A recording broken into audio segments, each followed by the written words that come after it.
வணக்கம்.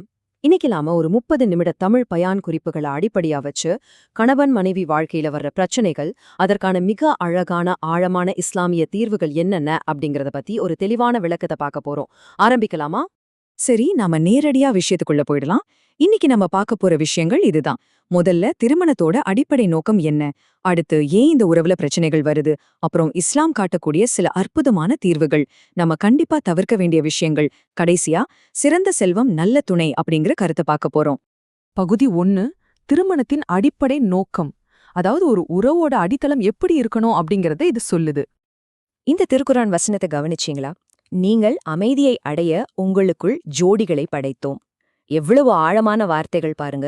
திருமணம் அப்படிங்கிறது ஏதோ ஒரு கடமைக்காகவோ இல்ல சண்டை போடுறதுக்கான ஒரு இடமோ கிடையாது. அது முழுக்க முழுக்க அமைதி, அன்பு, அப்புறம் கருணையால கட்டப்பட்ட ஒரு அழகான உறவு அப்படிங்கறத இது ஆழமா பதிவு செய்து. பகுதி 2. பிரச்சனைகள் ஏன் வருது? இப்போ ஒரு முக்கியமான கேள்வி எழும். திருமணம் அமைதிக்காகவே உருவாக்கப்பட்டது அப்படின்னா, ஏன் ரொம்ப நல்லா இருக்கிற உறவுகள்ல கூட புயல் வீசுது? வாங்க பாப்போம். மூலக்கட்டுரை இந்த 4 காரணங்களை ரொம்ப தெளிவா சுட்டிக்காட்டுது. முதல்ல புரிதல் குறைவு. அதாவது ஒருத்தருக்கொருத்தர் அவங்களோட உணர்ச்சிகளையும் பொறுப்புகளையும் சரியா புரிஞ்சுக்காதது. 2வது கோபம். சின்ன சின்ன விஷயத்துக்கெல்லாம் சண்டை போடுறது, மனச காயப்படுத்துற மாதிரி வார்த்தைகளை விடுறது. 3வது நம்பிக்கை குறைவு. தேவையில்லாம சந்தேகப்படுறது, எப்பவும் துணைய கண்காணிச்சுக்கிட்டே இருக்கிறது. 4வது வீட்ல தொழுகை, குரான் வாசிப்பு மாதிரி எந்த ஒரு இறை வழிபாடும் இல்லாத நிலை. உண்மையிலே இதெல்லாம் சாதாரணமா எல்லார் வீட்லயும் வர தடைகள் தான் இல்லையா? இந்த ஒப்பீடு ரொம்ப பிரமாதமா இருக்கு பாருங்க. ஒரு நல்ல வீட்டுக்கும் பிரச்சனை நிறைஞ்ச வீட்டுக்கும் இருக்கிற வித்தியாசத்தை இது ரொம்ப அழகா காட்டுது. ஒரு பக்கம் தொழுக, குரான் வாசிப்புன்னு இறை நம்பிக்கையோட இருக்கிற வீட்டோட அமைதி, இன்னொரு பக்கம் வெறும் சந்தேகமும் எப்பவும் ஒருத்தர் கண்காணிச்சுக்கிட்டே இருக்கிற ஒரு வீடோட நிலைமை. ரெண்டுக்கும் உள்ள வித்தியாசம் ரொம்ப பெருசு. இந்த பிரச்சனை பகுதியை முடிக்கிறப்போ நபி ஸல்லல்லாஹு அவங்களோட இந்த பொன்மொழியை நம்ம கவனிக்கணும். உங்களில் சிறந்தவர்கள் தங்கள் மனைவியிடம் நல்லவர்களாக இருப்பவர்கள். எப்பவும் மத்தவங்களை குறை சொல்றதை விட முதல்ல நம்மோட சொந்த குணத்தையும் நம்ம பொறுப்புகளையும் நம்ம சரியா வச்சுக்கணும் அப்படிங்கறத இது ரொம்ப அழகா நமக்கு ஞாபகப்படுத்துது. பகுதி 3. இஸ்லாம் காட்டும் அழகிய தீர்வுகள். சரி, இப்போ நாம இந்த விளக்கத்தோட மிக முக்கியமான பகுதிக்கு வந்துட்டோம். பிரச்சனைகளை எப்படி சரி பண்றது? இதுல ரொம்ப ரொம்ப முக்கியமான ஒரு விஷயம் சபர், அதாவது பொறுமை. பொறுமை அப்படின்னா ஏதோ கஷ்டப்பட்டு பற்களை கடிச்சுக்கிட்டு சகிச்சுக்கிறது மட்டும் கிடையாதுங்க. சண்டை வர்றப்போ கோவத்துல உடனே எந்த பதிலும் சொல்லாம, வார்த்தைகளை விடாம அமைதியா இருக்க பழகிறது தான் உண்மையான பொறுமை.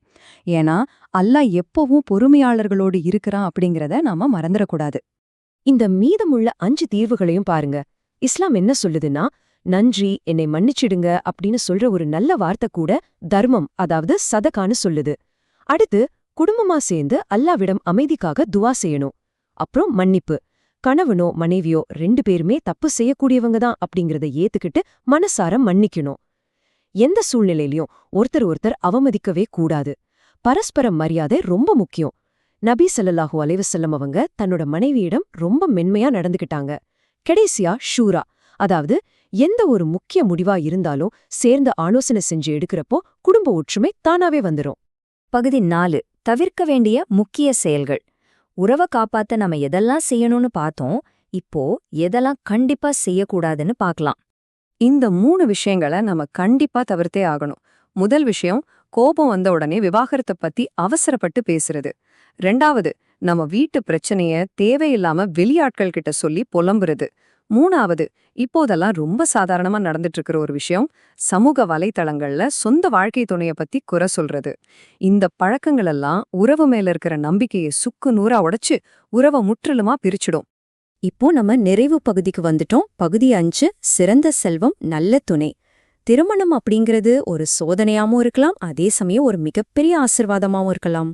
சுருக்கமா சொல்லணும்னா, இதுவரைக்கும் நாம பார்த்த இந்த இஸ்லாமிய வழிமுறைகளை அப்படியே பின்பற்றினா, இந்த விளக்கத்தோட ஆரம்பத்துல நாம பார்த்தோம் இல்லையா, அதே அமைதி, ஆழமான அன்பு, அப்புறம் ஒரு மகிழ்ச்சியான குடும்ப வாழ்க்கை நமக்கு உறுதியா கிடைக்கும். இப்போ இதுல கவனிக்க வேண்டிய ஒரு சுவாரஸ்யமான விஷயம் என்னன்னா, உண்மையான செல்வம்னா என்ன அப்படிங்கிற அந்த டெஃபினிஷனையே இது மாத்திடுது. உலகத்துல இருக்கிற ஆடம்பர பொருட்களை விட ஒரு நல்ல துணைதான் சிறந்த செல்வம்னு நபிசெல் அவங்க ரொம்ப அழகா சொல்லியிருக்காங்க. யா அல்லாஹ், எங்க குடும்பங்கள்ல சண்டைகளை நீக்கி அன்பை அதிகமாக்கி அமைதியா குடு அப்படிங்கிற ஒரு சின்ன துவாவோட இதை நாம மனசுல நிறுத்திக்கலாம். இப்போ உங்களுக்கான ஒரு கேள்வி. இந்த விளக்கத்துல நாம நிறைய விஷயங்களை பார்த்தோம். இதுல உங்க குடும்பத்துல அமைதிய அதிகமாக்க இந்த இஸ்லாமிய தீர்வுகள்ல எந்த ஒரு விஷயத்த இன்னைக்கு இப்போதிருந்து நீங்க செயல்படுத்த போறீங்க? இத வெறும் தகவலா மட்டும் கடந்து போகாம உங்க வாழ்க்கையில கொண்டு வாங்க. கண்டிப்பா அது ஒரு பெரிய மாற்றத்தை ஏற்படுத்தும்.